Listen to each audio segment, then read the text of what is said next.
Hello everyone, it's Attacker Submitted 2 here, and for today, yes, that is right, I have officially returned from my few days of not making videos due to my charger break-in and me unable to use my laptop for like a few days and all. But now, it is finally here, and I wanted to say thank you all who are patient, who were patiently waiting for me to make my next video on all, and with that, let's kind of go into the big topic of this video. Tomorrow, or as the recording of this video, it is either December 6th or December 7th, depending on what day I'm recording at. It's pretty much been 5 years since the release of Super Smash Bros. Ultimate for the Nintendo Switch, and I can't believe it's been that long since Ultimate has come out. I remember of when Ultimate was first revealed, and basically of a huge journey that entire game was. And in this video, I want to be going through a sort of a retrospective on how I feel about Smash Bros. Ultimate 5 years later, ever since from its pre-reveal to its big release to the DLC discussions, basically everything else. But first, let's kind of take it back to when I first experienced Smash Bros. Starting up with Super Smash Bros. Brawl for the Nintendo Wii. This was my first ever Smash game I've ever tried, and honestly, at the time, I was pretty much an idiot. I didn't really know much about the internet rising at that time, and given during that entire era, Smash Bros. Brawl was one of those games that felt so unreal. This was the game that featured so many of these characters that I've never personally heard of. Characters going from The Legend of Zelda, from Star Fox, heck, I barely know most of the characters from Pokemon, and even games such as Solid Snake from Metal Gear, Ness and Lucas from Earthbound, and just a few other characters. Smash Brawl was also the very first game to ever feature third-party characters, and without this game, I would have never figured out or even know what these other characters are. I would have never been a fan of Fire Emblem or The Legend of Zelda if it wasn't for this specific game alone. And I remember all the time playing a lot of these characters, trying to unlock them all, or even playing Subspace Emissary, one of my most favorite game modes that Smash Bros. Has ever have to offer in any future title and such, and it was a hard time going through the Great Maze. I remember thoroughly a lot of it. And then came in Smash 4. Smash 4 was also a game that I was kind of also confused at. Like I said, back then, I was kind of an idiot, so I didn't really know much about the rise of the internet and when social media was starting to get a little bit more serious. And Smash Bros. Was the first time when modern media was taken during its place. And this is also the era when Smash reveals were becoming one of the most hypest things, and throughout the entirety, I was kind of unaware of a new Smash character or any other Smash reveal during that time. But what I do love is basically the roster as well. I wasn't really aware of characters being cut during that time, like the Ice Climbers or Wolf being added, and you know, I was one of those dumb people back then that fell into some certain leaks. For example, we all remember the good old Rayman leak, where it was made by a specific Smash Bros. Artist, which, to be fair, he did a pretty good job making an entire Rayman leak. And seeing that Mewtwo at the time, I was begging for my mother to just kind of buy Mewtwo, or just, you know, have some sort of way to get Mewtwo, because after all, I didn't really play much of Smash Melee. It was a game that I really love. And the fact that they added characters such as Ryu from Street Fighter, which I barely know much about Street Fighter aside from Ryu and Ken, was quite an amazing thing to see. And the addition of Cloud and Bayonetta being added was so great. And like I said, as I just mentioned, I wasn't aware about the Smash community being toxic, so I didn't really know much about Corrin, but I also didn't know the fact that this character was hated a lot by the Smash community because it was a Fire Emblem character. It would get worse as time goes on, but this was just my personal old experience on how I feel on the first couple of Smash games I played with Smash Bros. And then Smash for Wii U, and specifically the 3DS. I did play the 3DS one, and I will say it does have some downgrades compared to the console version, but I do like the 3DS version, pretty much just because of nostalgia. But then we get to the pre-reveal and basically the start of the Smash Ultimate hype train. First of all, on March 8, 2018, when this Direct came out, I remember it thoroughly. Keep in mind that at the time, it was March of 2018, meaning that I didn't exactly have my YouTube channel. My channel first appeared in May of 2018, and I didn't exactly get a Nintendo Switch as well. Why? Because I decided to spend it all on Mario Sports Superstars for the Nintendo 3DS, because I like Mario Sports, and I kind of now know why many did not like it. And now seeing it back then, man, I was such a dumb person back during that year. But I did manage to get my Switch afterwards, and seeing that, I bought it for the sake of Smash Ultimate, but then after some time, I wanted to just buy some other games to kind of just, wait before Ultimate has fully released. But seeing this reveal was an amazing thing, with the inclusion of the Inklings being added as our new characters, and the silhouettes showing off Mario and Link in his Breath of the Wild attire, which I remember I didn't really play much of Zelda back then, maybe except for Spirit Tracks on the Nintendo DS, but otherwise, I wasn't familiar with any of the characters that could get added in this specific game. After all, many people really thought characters like Dark Pit or some characters like, like maybe just a few notable ones like Duck Hunt or Wii Fit Trainer could likely get cut because of these specific silhouettes. I remember just a while thinking that those characters may not be added. That was until E3 of 2018, which was my first experience of E3. They revealed Super Smash Bros. Ultimate with everybody, and I mean absolutely everyone, coming back, from characters who people thought would never come back, such as Snake from Metal Gear of all things, Ice Climbers making their triumphant return after their absence from Smash 4, Young Link and Pichu coming back after not being seen since the Melee days. I was really ecstatic, and I feel like everyone was as well. I mean, everyone coming back from all 4 Smash games was astounding, and even with the couple new characters was great. Unfortunately, this same presentation did give us the reveal that Waluigi was becoming an assist trophy, which has been prevalent since Smash Brawl. I didn't really know much about assist trophies, but now seeing this, I can now understand the pain of why Waluigi fans, or even other Smash fans, were saddened to see Waluigi becoming an assist trophy and not a playable character. That's kind of how I feel when I saw Zero from Mega Man or Shadow the Hedgehog back in that day. Really, it was such a heartbreaking thing, but they're in the game at least, just not as a playable character. Maybe they could be in a future Smash game, which is highly unlikely, but otherwise, the same presentation did give us the reveal of Daisy, which at the time, Echo Fighters was such a hype thing, only for it to be quite a sham and just kind of felt like filler characters all in all. But then the reveal of Ridley, which I was really happy and excited to see a character that many thought was considered really huge to be in this game entirely. It was such an incredible moment I will never forget. Seeing the reveal of a lot of the big content that Smash Ultimate is giving us, and the fact that it was coming in December, man, I really could not wait. I was so impatient back then, and now I'm kind of really patient with a lot of these specific games, and especially, for those that are really upcoming, that are huge, big AA games now. And then as some time went on, there wasn't really much content for Smash Ultimate until on August 8, 2018, where we get to see some more other content reveals, such as the fact that we're gonna get over 100 stages being added from past Smash games, and how the new ones being added as technically new stages as well, which is an incredible thing, with the addition of Simon Belmont from Castlevania, which before this reveal, I was unfamiliar with Castlevania as well. And I remember seeing people talking about Simon, and, many also talking about the edgy red hair type of Simon, the one from that one Castlevania game that I can't remember the name of, but it definitely did feature that red-haired version of Simon who's all dark and edgy. But what even was more surprising was the reveal of Richter, which many Smash fans and even some that are, Castlevania fans did not expect a second Castlevania rep to be added into this game, especially when people thought that Simon would be the one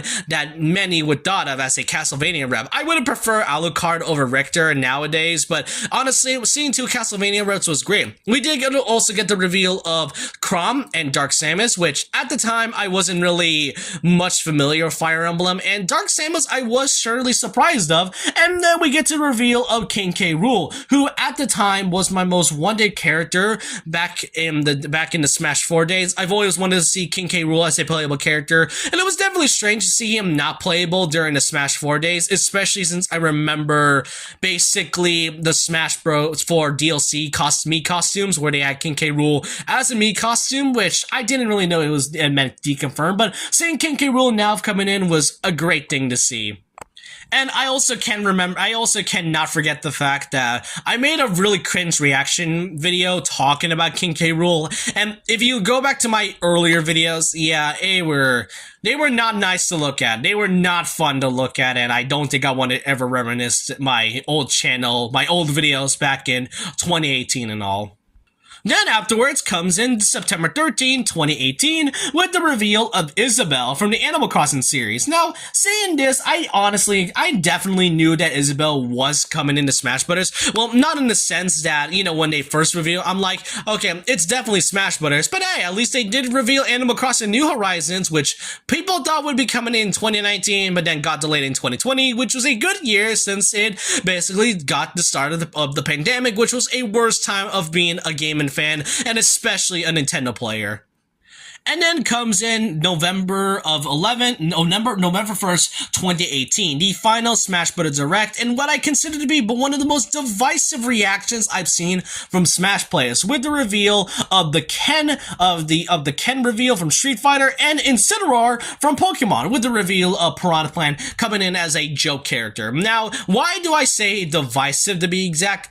Good reasons alone. And that's coming from the fact that this was during the time of when the Grinch League was becoming a little bit more serious after all, because really many thought characters like Isaac from Golden Sun, Shadow the Hedgehog, Banjo-Kazooie, the Course Kids, Mach Rider, just those specific characters, people thought that the Grinch League was becoming true. And when they first showed off Ken, many people thought that the Grinch League was actually becoming true. That is until Incineroar came in and pretty much destroyed it. Now, thankfully, one of those two characters did made it in, but man, was it heartbreaking to see Shadow. I still remember my reaction to seeing Shadow as an assist trophy. It still breaks my heart to this very day. I even betted against a friend to see that whether or not Shadow would be in, I would pay them $10, and unfortunately, I did do that, which is something that I regret to this day, but hey, a bet is a bet after all.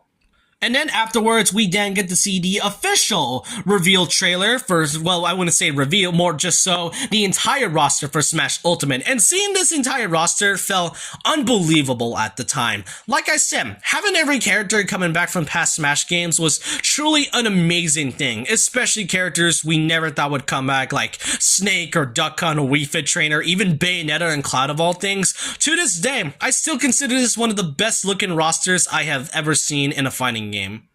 The same Direct also gave us a brand new reveal of this game's story mode. I would like to say, I would put story mode in quotes because people are also very divisive on the game, on the mode of World of Light, which I don't blame, and I will talk about that eventually. But seeing this trailer was so incredible, especially since nobody knew what spirits were before this specific Direct, and how the World of Light had actual cutscenes, and for a brief moment, voice acting with characters like Pit, Zelda, and Mart. Like, seeing that, I was like, wait, are they actually going to voice characters in this game? Unfortunately, that wasn't the case, but seeing this cutscene, it was great. And I remember seeing rumors and theories thinking that is Galeem the main antagonist to Taboo, who was one of the most well-known Smash Bros. Villains back in the Brawl days. Otherwise, just seeing this just felt unreal. And then came in Smash Ultimate. Me and my friends decided to play this, and it was really a great time playing it for the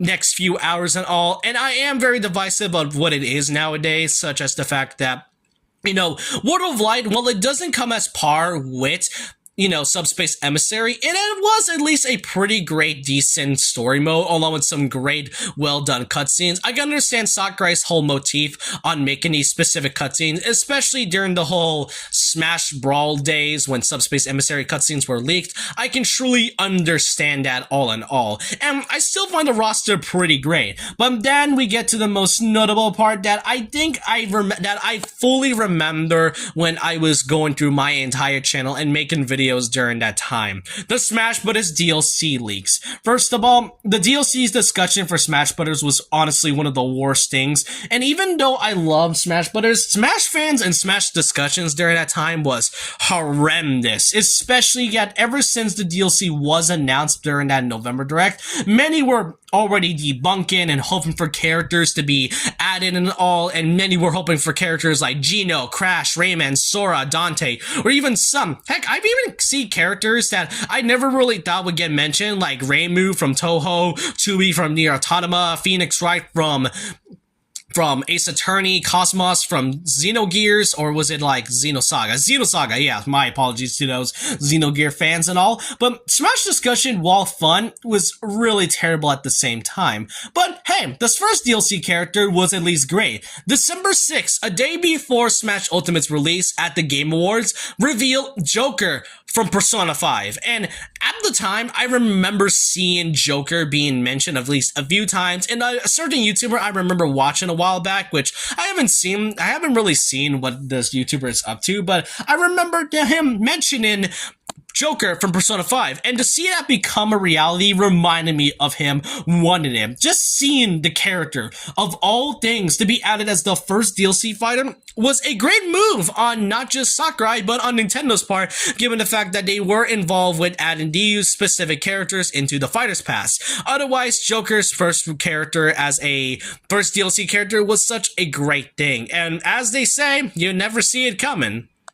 And then afterwards, about a few months later, Piranha Plant was then added on January 2019, with Joker coming in on April 2019 of the same year. Pretty much, I remember also hoping for Joker because, you know, when April started, when Joker was first teased during the February Nintendo Direct and stated that it would be coming in April, man, I couldn't wait any longer. It definitely reminded me during the Mewtwo Smash 4 DLC times and all, but seeing Joker finally becoming a thing was great. And then we get to E3 of 2019, which many were rumoring to see more DLC characters in this one, which we did with the pronouncement of the hero from the Dragon Quest franchise, which I remember people talking about fondly during that time. Seeing the fact that the leaks as well was pretty prevalent during the Smash Ultimate era, which, to be fair, that it has been shown very noticeably for like a long time now, but seeing the hero now actually becoming a thing felt really refreshing, especially since I remember seeing Dragon Quest VIII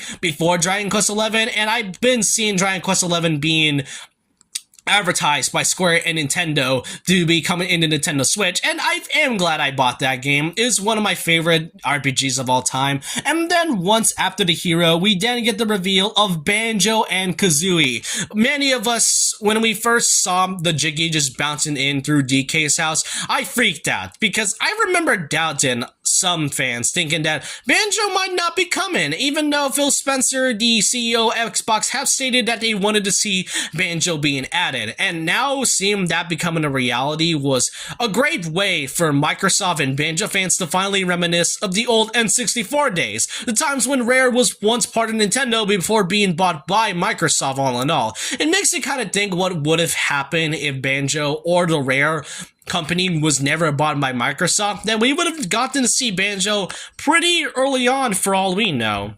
And then after some time, we then get to see the September 4th Nintendo Direct, which, funny enough, released Banjo on that specific day, and then the reveal of Terry Bogard from Fatal Fury or King of Fighters, depending on which games you prefer to see Terry in. What's kind of funny is that this would have been a really surprising reveal if Nintendo wasn't dumb enough to basically accidentally leak the company that owns Terry and the Fatal Fury series, since Nintendo UK decided to just post that right before Terry's reveal. So good job on them, Nintendo. But hey, not only was this a reveal of not just the 4th DLC fighter and the release of Banjo, it also gave an opportunity for more DLC characters coming along the way. When people saw this, including me, I was ecstatic because that means more characters being added means more more hell for a lot of Smash fans, especially since Smash discussions kept getting worse. Because I'm gonna be really clear with you. As much as I love making those Smash discussion videos during that time,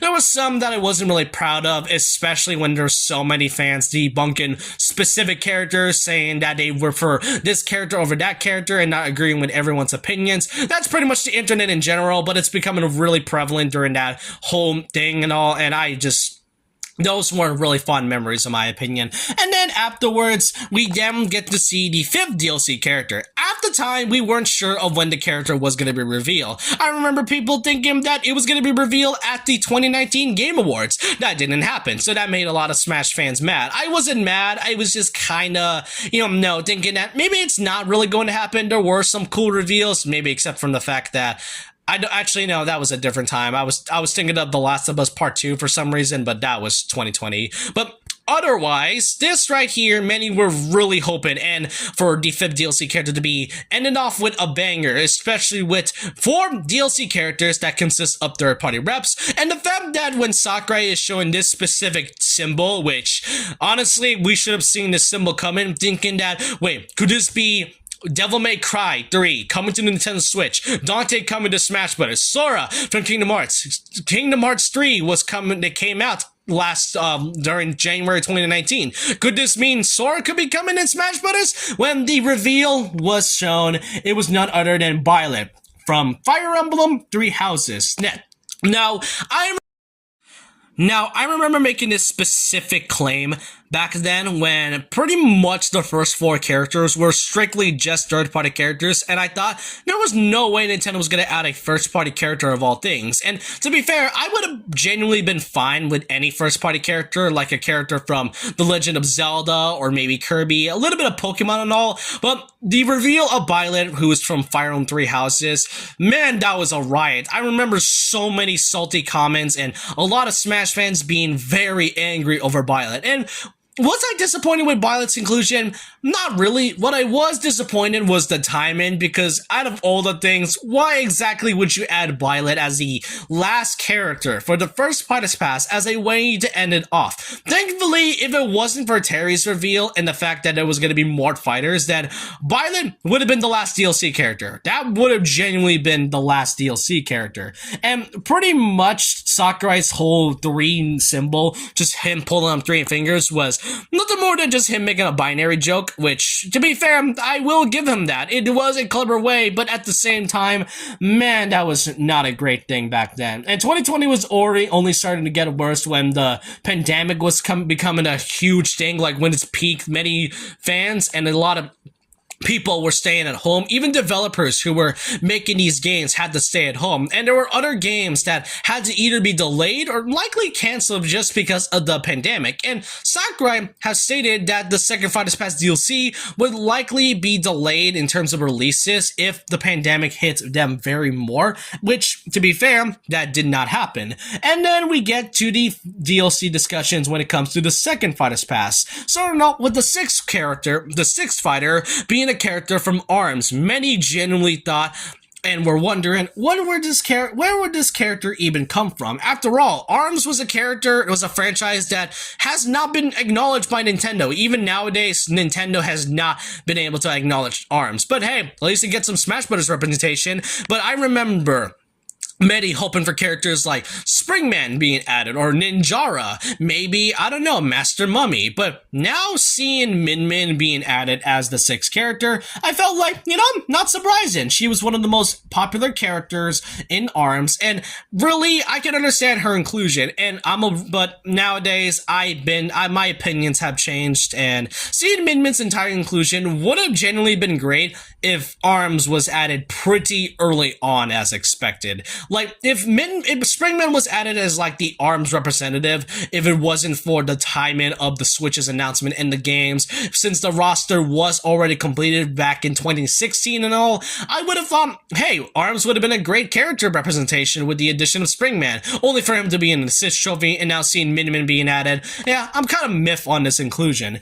And then, a few months later, we would then get the reveal that on October 1st, we would get to see a new fighter being added as the 7th DLC fighter, whom, at the time was just such an incredible and yet shocking thing. One of the fact that Steve from Minecraft would be coming as the 7th character. I remember like a week ago, I was playing Minecraft with my friends and I just randomly joked that, hey, maybe would it be kind of funny if Steve was added into Smash Brothers? And then a week later, this happened. This was also the time when I was checking on Twitter and there was no tweets happening. There was genuinely no tweets being added or even mentioned because that's just how Steve's reveal was taken. His reception as the 7th character and him being added as a Smash DLC fighter was just insane. You thought Sonic or Cloud was incredible or just, you know, absolutely insane? Then Steve's inclusion basically outnumbered Sonic and Ryu along with Cloud's reveals as a Smash character. To this day, Twitter breaking down and basically being broken because of Steve's inclusion was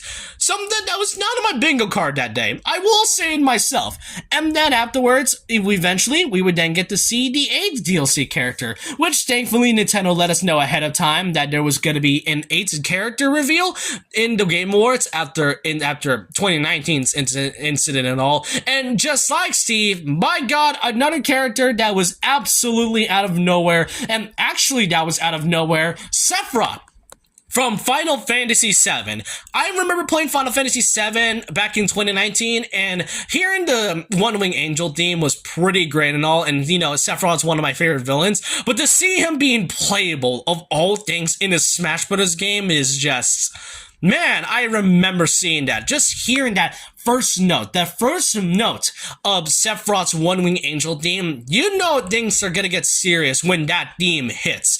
And, you know, seeing that, even though I love Sora's reveal trailer, I would consider Sephiroth's to be by far the best Smash reveal trailer I've seen by far, just because of the sheer unexpectedness and inclusion of Sephiroth as a playable character. And then, a couple months later, on February 17, 2021, we would then get the reveal of technically our 9th and 10th DLC character with the inclusion of Pyra and Mithra from Xenoblade Chronicles 2. Now, I wasn't really much of a Xenoblade fan at the time. I played all the 3 Xenoblade games just this year. Well, I played the first game last year and then the third one also when it came out. But then in this year, I did manage to play Xenoblade 2, and I loved every single moment of it. It was kind of a shame that I wasn't able to play those games beforehand, because seeing them now in Smash Bros. Makes me really glad I love playing Xenoblade as a franchise. Seeing these characters, yes, it didn't garner a lot of mixed opinions saying that, oh, another anime sword fighter, oh, it's from a niche JRPG series like Fire Emblem and all. I even had to talk about it last year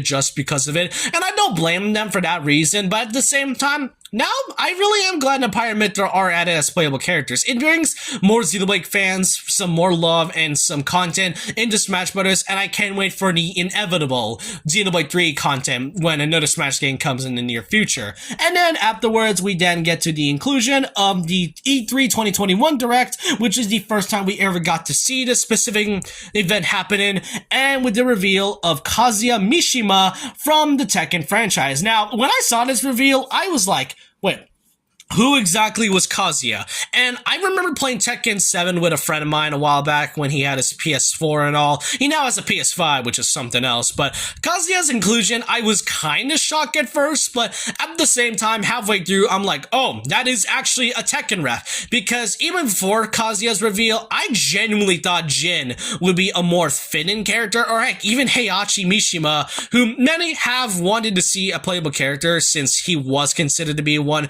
back in Smash 4, but now Kazuya's entire inclusion, I'm actually glad I like this character other than Jin. Would I prefer Jin over Kazuya? Yeah. But honestly, seeing this, it gives Tekken some more love, and it felt like an overdue franchise to be added, especially since characters and franchises like Street Fighter, ARMS, Little Max, Punch-Outs from, Little Max from Punch-Out. Then there's also Fatal Fury and King of Fighters. I was genuinely surprised that Tekken wasn't one of those series that was added, but now Kazuya, it felt like a thank you note, especially for those that have been, for Bandai Namco that has been working on Smash Bros. Since Smash 4, it's pretty understandable at that. And then on September of 2021, the Nintendo Direct has revealed that there will be a final Smash Bros. Presentation being presented by Sakurai, showing off the final DLC character for the Second Fighters Pass and for Smash Bros. Overall. And this, at the time, was pretty much the end of an era for Ultimate.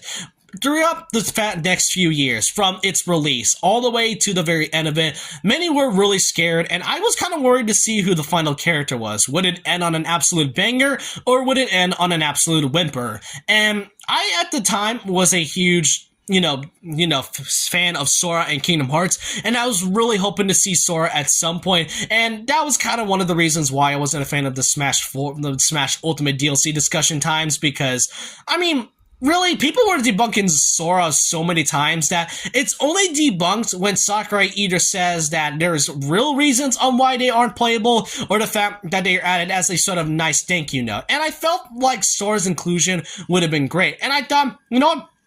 Sora may not be added as the final DLC character, and no matter which character it would be, I would be really happy with it. Even if it's like a first-party character or any type of third-party character like somebody from Dark Souls, which would have been sick if I have to be honest. But then, it came on October 5th.